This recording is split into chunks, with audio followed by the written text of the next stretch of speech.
BJP राज्य अनुसूचित जाति मोर्चार सभापति भावे निमापड़ार पूर्वतन विधायक बायधर मल्लिक निर्वाचित हेबा परे अस्तरंग जागुलेपड़ारे संबर्धना उत्सव पालित होईछि। काकड़पुर बलरा छकरू एक बाइक शोभायात्रु बाहरी मां मंगला को दर्शन करी श्रीजुक्त मल्लिक आशीष भिक्षा करने पर अस्तरंग तारिणी मंदिर पर्यंत शोभायात्रा आसीथिले। सेठू जागुले पड़िया आयोजित सभामंच अस्तरंग काकड़पुर गोप कोणार्कर अनेक निर्वाचित प्रतिनिधि मानक तरफ पुष्पगुच्छ और उत्तरीय दिजाए स्वागत संबर्धना करा जायछि। आगामी दिन में सरकार को विभिन्न योजन किपरि अनुसूचित जाति व्यक्ति वर्ग मुख्य स्रोत में सामिल हेबे ताहा उपरे उद्बोधन देथिले। Bureau report new Odisha TV.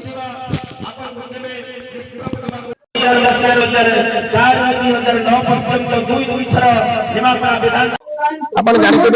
2024 BJP प्रार्थी बाईधर बाबू कैंडिडेट होकर हारी हारिला पर से गोटे कथा कहते आम लोक सांगे रहा जेहेतु आम सरकार आसी लोक सांगे रही कम कले लोक मैंने निश्चित उपकृत हेले मोर जो परिश्रम कर सार्थक हम विशेषकर से जो निष्ठा सहकार 24 आज 17-18 मास सरकार भितर से जो निष्ठा सहकार कोण अनुकोण काकड़पुर निर्वाचन मंडल कोणर गोप नयाट काकड़पुर अस्तर गुरु लोक सामिल होती जापरी राज्यर लोकप्रिय आम जो सभापति मनमोहन सामल मोर्चार सभा राज्य सभापति मनोनीत कर एससी जो मोर्चार सभापति होगा सरकार बीजेपी सरकार दायी काकड़पुर निर्वाचन मंडल एससी लोक उन्नति हम विशेषकर कैवर्त मास जो आम बेहरा लोक जो मैंने मत्स्यजीवी मान उन्नति से बेसी निष्ठा कहते बेसी कम करी या द्वारा ओडिशा नेतृत्व में एससी मानकर केमती आगे बढ़ी जी आम जगन्नाथ पाखे प्रार्थना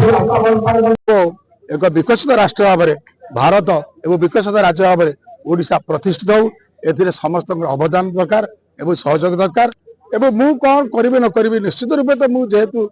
यही वर्ग भितर लोक वर्ग आगे जावाई चेष्टा करी एवं अतीत दिन में जो 2000 मसीह मु एमएलए थी प्रथम Odisha SC ST MLA council माने जो एडवाइजर कमिटी अच्छी तार मेंबर थे एवं आमर जो धीवर केउट कैवर्त जो मत्स्यजीवी भाई मान अच्छा से ओडार बीजेडी बीजेपी मिलित सरकार थिला एवं केन्द्र में वाजपेयी सरकार थिला एवं आम एडवाइजर कमिटी पास करके अंतर्भुक्त करूँ जहाँ फल कि ये अस्तरंग अंचल कोस्टाल बेल्ट बहु मत्स्यजीवी भाई माने बर्तमान अच्छा से उपकृत होती एवं केंद्र सरकार एवं राज्य सरकार योजना मत्स्यजीवी मान विकास पाई बा समुद्र कूल विकास पाई एवं पर्यटन वृद्धि पाई एवं रास्तार गमनागमन सुविधा पाई अनेक अनेक व्यवस्था कराऊँगी तेणु से निश्चित रूप सामिल होगी अस्तरंग सब मान निश्चित रूप पहुंचू उपस्थापित करेबू एवं विशेषकर अस्तरंग जो और आरंभ होती पाठ पढ़ी और आरंभ होती अस्तरंग हूँ प्रथम अक्षर तेणु काकड़पुर विधानसभा निर्वाचन मंडल एवं होल ओडिशा रे अस्तरंग विकास मोदी जो लक्ष्य पूर्व उदय रोचे विकास उदय से अस्तरंग उदय निश्चित रूप हम ए सन्देह ना तेणु भाई मैंने जो आशा भरोसा आकांक्षा देकी मत आज संबर्धित कर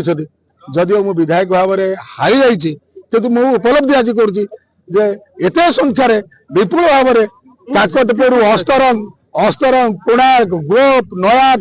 ये समस्त अंचल मत भद संबर्धना दौरान माने से समय 2024 मसीह मत लड़ी करूली मुझे भावुली मुझे हारी जाइए कि आज उपलब्धि करुच्ची मु हारिनी मु जीति